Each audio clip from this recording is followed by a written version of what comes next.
Je tire sur le chapelet, on va. Positive plane, clear up. Ah, je pense que c'est ça le nuage. Ouais, s'il y a un enclume, c'est celui-là. On ne peut pas passer dedans. OK. Ça, c'est un cumulonimbus. On voit très bien l'enclume sur le dessus.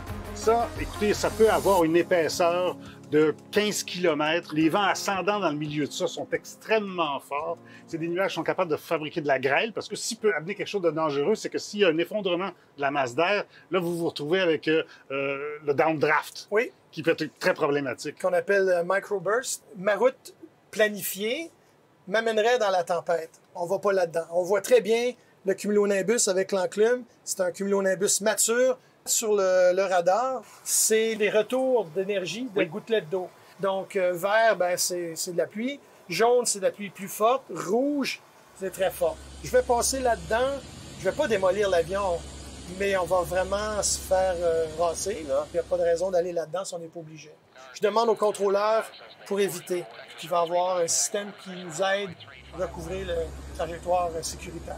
Là, on voit la vitesse qui fluctue, là, gauche-droite. Hein? Même si je sais qu'on ne bouge pas, là, la sensation est incroyable, incroyable.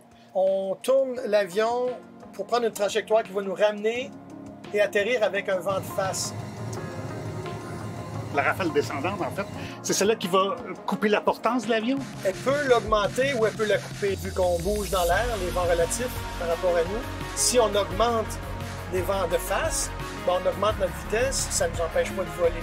Si les vents, par contre, ils sont dans l'autre direction, les vents arrière qui augmentent de façon très importante, ben là, notre vitesse relative par rapport à l'air diminue, peut-être en dessous de la vitesse minimale de vol. Donc, l'avion décroche. Là, je vais commencer à ralentir. Donc là, je me bats un petit peu avec le vent. J'ai un point de visée qui est à peu près au milieu de la tâche d'asphalte. On voit où la majorité des roues ont touché. Là, je redresse avec le palonnier, j'arrondis. On est sur la ligne du centre, c'est ce qu'on veut. Ça, c'était sécuritaire.